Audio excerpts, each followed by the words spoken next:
آئیے آبنائے ہرمز کو سمجھتے ہیں، جو دنیا کی سب سے اہم آبی گزرگاہ ہے۔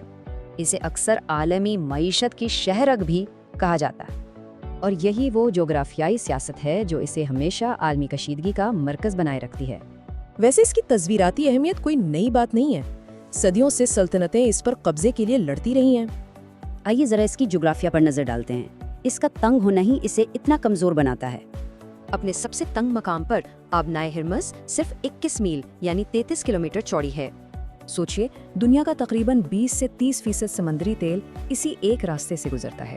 تو پھر اس پر انحصار کون کرتا ہے؟ بنیادی طور پر ایشیا کی بڑی معیشتیں۔ چین، بھارت اور جاپان جیسے ملکوں کے لیے تو یہ ان کی 80% توانائی کی سپلائی ہے۔ اب بات کرتے ہیں ایران کی، جو اس چوک پوائنٹ پر جغرافیائی طور پر غالب ہے۔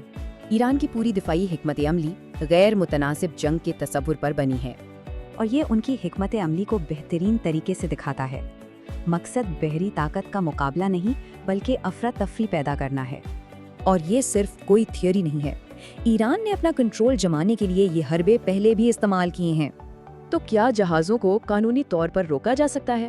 آئیے دیکھتے ہیں بین الاقوامی قوانین کیا کہتے ہیں۔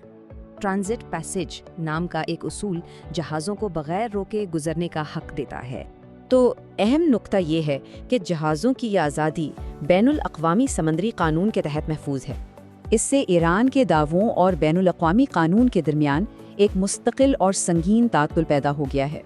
ایک طرف ایران کی دھمکیاں ایک طاقتور ہتھیار ہیں، تو دوسری طرف اس کا استعمال جنگ کو دعوت دے سکتا ہے۔